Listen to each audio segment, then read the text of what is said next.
Hi guys, my name is Amelda from MWI. Today I'll be teaching you guys how to download your census data. So once you're in the home page, click on these three lines here. It will bring you to the device list page. So once you're there, click on the particular sensor that you want to download the data from, and also click on the details button. You will be brought into the data history page. So as you can see here, currently all the data is based on the last 7 days period.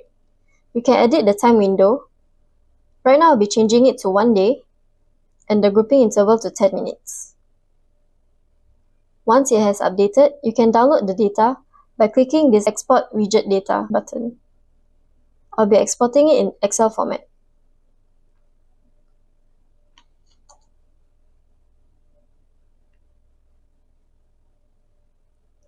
This is how the downloaded data looks like, and that is all on today's video on how to download your census data. We will see you in the next video. Thank you.